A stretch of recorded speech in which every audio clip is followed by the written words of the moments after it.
हैदराबाद की रहने वाली 15 साल की एक लड़की जिसके माता पिता अक्सर बीमार रहते थे, उसके माता पिता ने अपने जीते जी अपनी बेटी की शादी कर दी।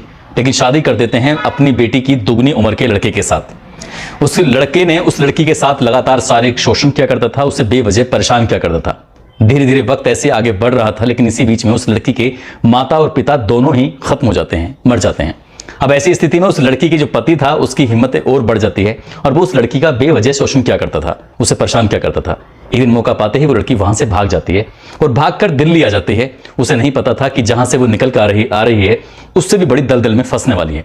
दरअसल वो लड़की पहुंच जाती है दिल्ली के जीबी रोड के कोठा नंबर 58 पर।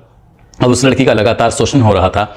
जैसे जैसे वक्त आगे बढ़ रहा था, हालांकि वो होशियार थी, समझदार थी, इसलिए उसने उस कोठे पर वेश्यावृत्ति करते करते मालकिन बन जाती है। लेकिन उसने उस दलदल से बाहर निकलने की बजाय अब आने वाली लड़कियों का ही शोषण करवाना शुरू कर देती है। उसने अपनी जिंदगी में लगभग 5000 लड़कियों को खरीदा और उनको बेचा। जो लड़कियां कम उम्र की होती थीं, उनके अंदर उत्तेजना पैदा करने के लिए वो इंजेक्शन लगवाया करती थी ताकि वो ग्राहक को ज्यादा से ज्यादा खुश कर सके। आज की जो कहानी मैं आपको सुनाने जा रहा हूं, इस कहानी में कुछ ऐसे ही होता है। शायद ये उन 5000 लड़कियों में से एक लड़की होती है जिसकी मजबूरी का फायदा उठाया जाता है।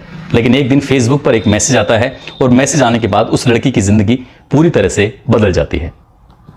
आदाब, नमस्कार, सत श्री अकाल। मैं उस्मान सैफी। आज की जो सच्ची घटना मैं आपको सुनाने जा रहा हूं, सच्ची घटना है राष्ट्रीय राजधानी क्षेत्र दिल्ली के जीबी रोड इलाके की। मैं बात कर रहा हूं कोठा नंबर 58 की।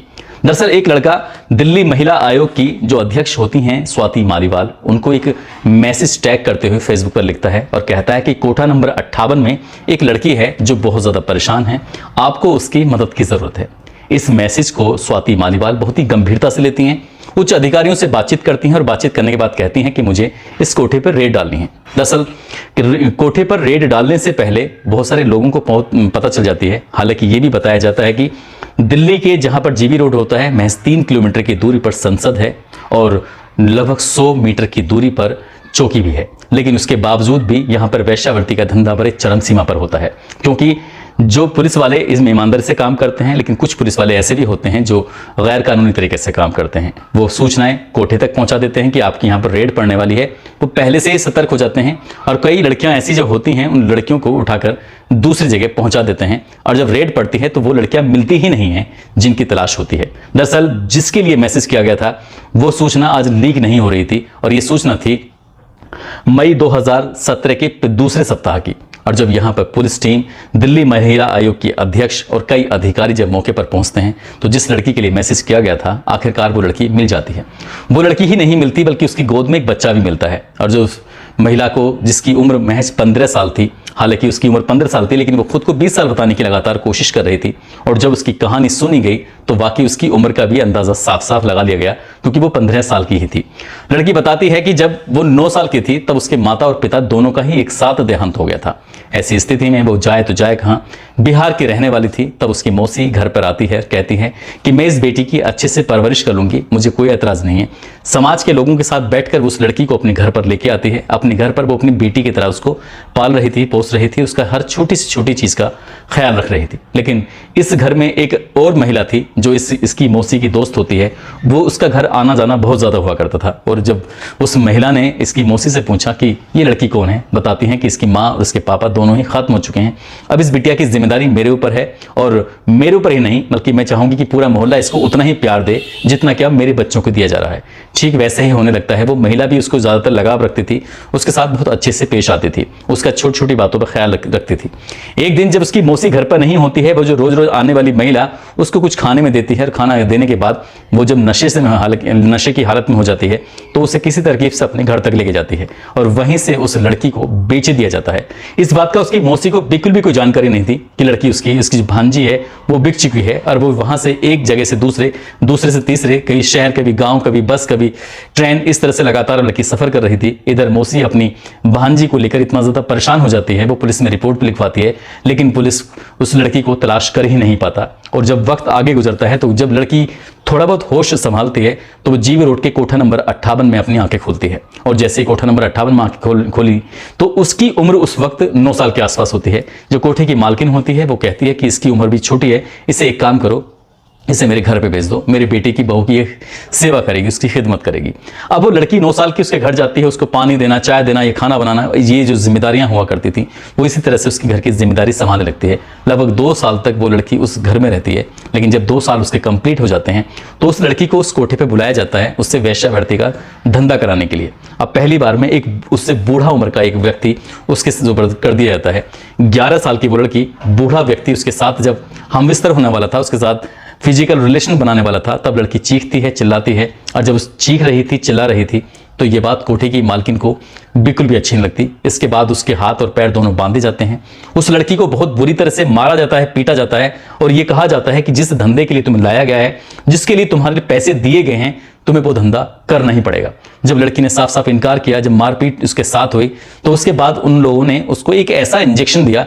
इंजेक्शन देने के बाद वो लड़की अपने होश में ही नहीं थी और उसके साथ जो चाहे जो वैसा ही कर सकता है।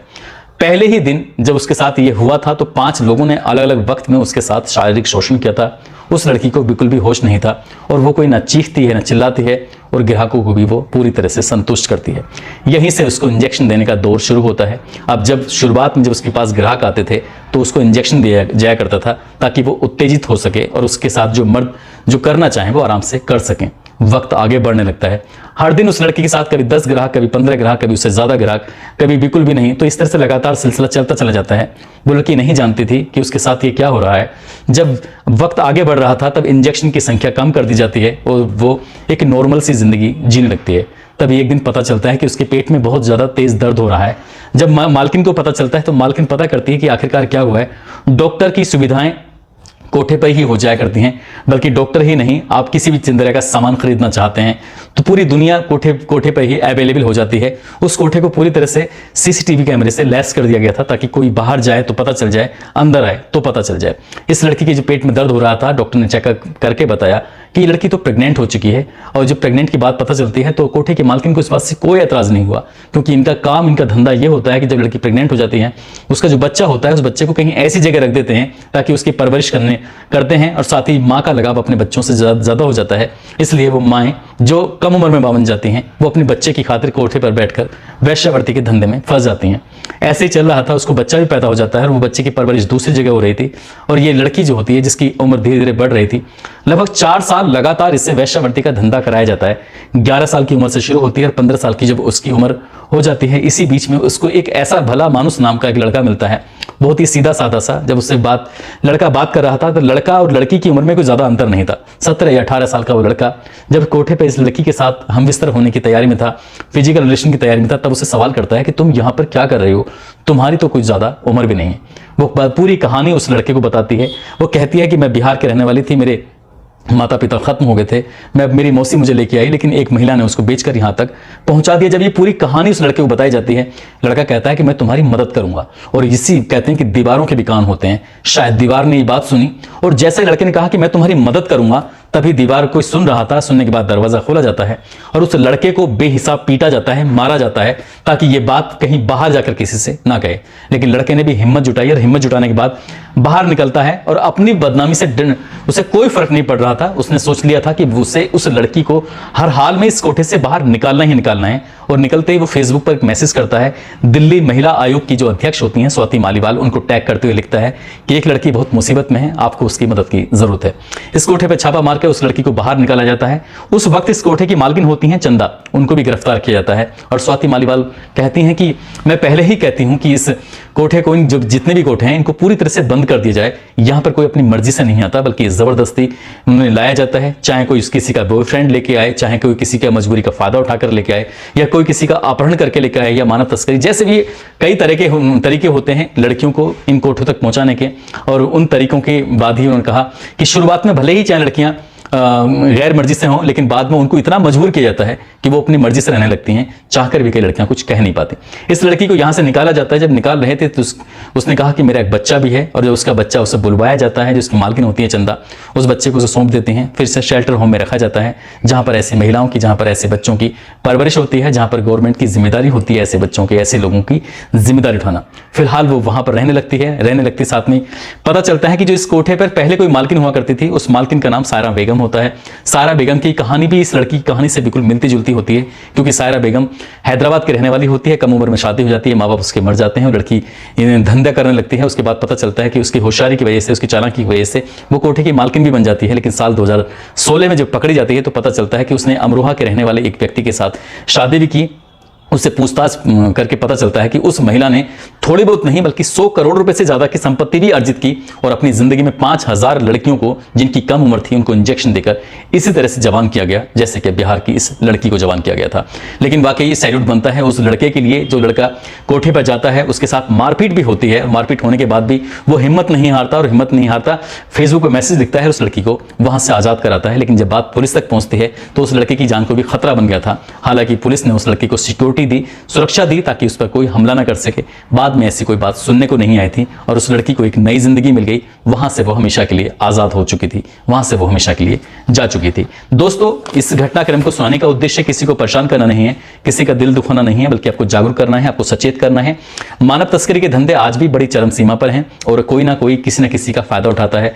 कभी कभी घर में लड़कियों के साथ कोई दुर्व्यवहार होता है तो उन्हें वो हमदर्दी दिखाकर उनसे दोस्ती करते हैं, उनसे कोई भाई बनाकर, कोई प्रेमी बनकर, कहीं कुछ बनकर उनको उस जगह से लेके जाते हैं और दूसरी जगह पे जाकर बेच देते हैं। और उन लड़कियां जब ये धंधे में पहुंच जाती हैं, कोठे पर पहुंच जाती हैं, तो कभी भी कोठे से बाहर निकल के आती ही नहीं है। अगर आने की कोशिश भी करें तो समाज उनको स्वीकार नहीं करता है। इसलिए किसी भी अनजान व्यक्ति से दोस्ती ना करें, अनजान व्यक्ति की बातों में ना आए। घर वाले, परिवार वाले चाहे कितने भी खराब क्यों ना हो, लेकिन जो बाहर की दुनिया में लोग जो मिलते हैं उन अनजानों से वो अच्छे ही होते हैं। इसलिए ऐसे लोगों से दूर रहें। और जाते जाते आज रितिका श्रीवास्तव, साथ ही ऋषि पासवान जो बिहार के रहने वाले हैं, विजय सिंह राजपूत जो गुजरात के रहने वाले हैं, आज इन तीनों का जन्मदिन है। इनको जन्मदिन की बहुत बहुत शुभकामनाएं, बहुत बहुत मुबारकबाद। साथ ही नसीम मंसूरी हैं, अजीत यादव, अर्जुन सिंह, बलजिंदर सिंह, निशा, पवन राजपूत, अजय कुमार, गोपाल सिंह, सत्तार खान, रविंद्र कुमार, पंडित रविराज, करण शर्मा, अनीस अहमद, नीति सिंह, इन लोगों ने नाम लेने की अपील की थी।